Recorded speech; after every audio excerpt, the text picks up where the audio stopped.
Ah, je suis enfermé dans un téléphone. Ça va, on rigole. Putain, on n'a pas le droit de rigoler, ça, c'est dingue.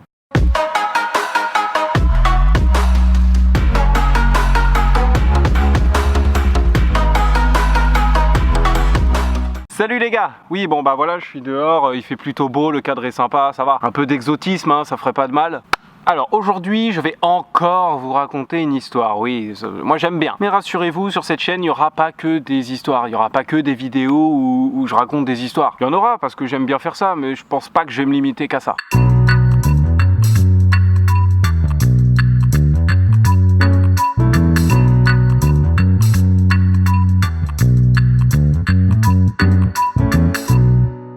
Cette histoire est assez intéressante, par contre elle est assez compliquée. Donc pose-toi, installe-toi et sois attentif, s'il te plaît. C'est l'histoire d'un gamin de 6 ans qu'on va appeler Jason. Tiens, appelons-le Jason. Ce qu'il faut savoir pour commencer, c'est que Jason a toujours eu très peur du noir.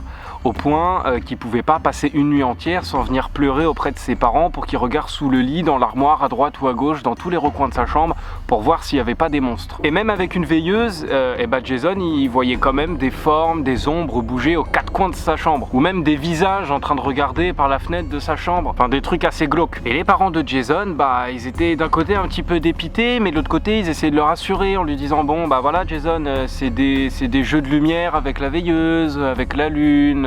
Mais dans son esprit, Jason était persuadé qu'à la seconde où il allait s'endormir, les monstres allaient venir pour le kidnapper, le manger, tout ça quoi. C'est un gamin de 6 ans les gars, voilà. La plupart du temps, et comme 90% des enfants dans sa situation, il se cachait sous les couvertures jusqu'à ce qu'il soit beaucoup trop fatigué pour s'inquiéter. Mais de temps en temps, il avait tellement peur qu'il courait en hurlant dans la chambre de ses parents, réveillant par la même occasion son frère et sa sœur. Et bien évidemment, après un événement comme celui-ci, compliqué pour toute la famille de fermer l'œil. Et finalement, après une nuit assez traumatisante, Après une nuit assez traumatisante, les parents de Jason en ont eu marre. Bien entendu, ils étaient totalement conscients que c'était totalement inutile de se disputer avec un enfant de 6 ans, surtout pour ces conditions. Et ils savaient aussi qu'ils seraient incapables de le raisonner par la logique ou par la raison. Donc voilà, il fallait qu'il ruse un petit peu. C'était l'idée de sa mère de coudre elle-même un doudou. À ce moment-là, elle sortit plein de sortes de bouts de tissu et sa machine à coudre, et elle a commencé à coudre un doudou à son fils. Ils avaient créé celui qu'ils ont appelé Monsieur Igbar Biggelstein. Bon, entre nous, ce nom, il est un petit peu long pour un doudou, hein. On va se contenter de l'appeler Ick. Ick était un monstre chaussette. Alors, ne me demandez pas pourquoi un monstre chaussette, c'est juste un monstre chaussette. Il était là pour assurer la sécurité de Jason pendant son sommeil, tout en faisant peur aux autres monstres. Faites un effort, mettez-vous dans l'histoire, putain. Et le doudou était vraiment dérangeant, vraiment effrayant, et Jason il s'est demandé comment est-ce que sa mère elle a pu penser à ça pour essayer de le rassurer. C'est vrai que c'est pas courant. Là, tu rassures ton enfant, tu lui prends un truc mignon pour dire tout va bien. Bah non, elle fait un truc bien dégueulasse. Tiens mon fils, j'espère que t'as bien peur.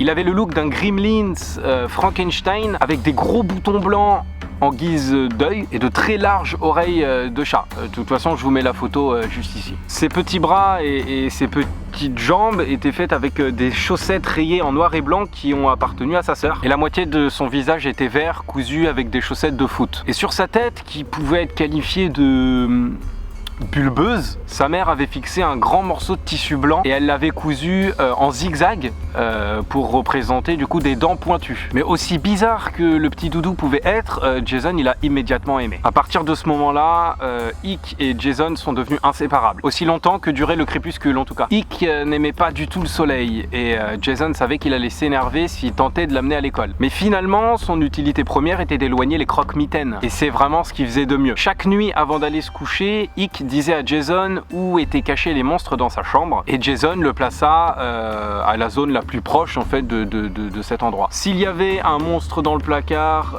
Ick bloquait la porte. S'il y avait une sombre créature cachée sous le lit de Jason, Ick s'empressait d'aller sous le lit de Jason. Si une grosse bête apparaissait à sa fenêtre, Ick se ruait sur la fenêtre, enfin bon voilà, vous avez compris. Et parfois, les monstres n'étaient pas dans la chambre du petit. Souvent, il se cachait dans ses rêves et Ick le suivait du coup. Et Jason aimait quand Ick le suivait dans ses rêves. Il pouvait vraiment communiquer avec lui et tout lui semblait accessible étant donné qu'il avait un ange gardien protecteur et ça lui arrivait même de lui parler. Et une fameuse nuit, c'est arrivé.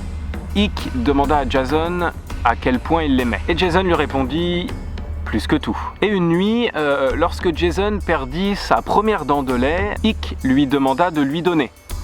Jason il comprend pas trop, il lui demande pourquoi et Ikk lui dit bah écoute ça me sert à tuer les méchants. Et donc le matin suivant au petit déjeuner, la maman de Jason lui demande où est-ce qu'il a mis la dent. Selon elle, la fée des dents ne l'aurait pas trouvé sous l'oreiller. Enfin la fée des dents, la petite souris, enfin voilà vous avez compris. Quand Jason lui a répondu que il les donnait à Igbar, la mère elle a haussé les épaules un peu du genre je m'en fous et elle a continué à nourrir la petite sœur. Et depuis ce jour, à chaque fois que Jason perdait une dent, il la donnait à Ikk. Comme on s'y attendait, il fut un jour où le garçon fut en pénurie de dents de lait et il avait un petit peu passé l'âge de jouer à la poupée. Ikk restait sur la bibliothèque de Jason à prendre la poussière et à disparaître progressivement des pensées du petit. Malgré tout, au fil du temps, les cauchemars commençaient à devenir de plus en plus présents et surtout pire que jamais. Tellement mauvais qu'ils ont commencé à prendre le dessus sur la vie réelle, faisant de Jason quelqu'un de très peureux. Le moindre recoin d'obscurité lui faisait une peur bleue. Après une nuit assez mouvementée, il rentra en vélo d'un de chez ses amis.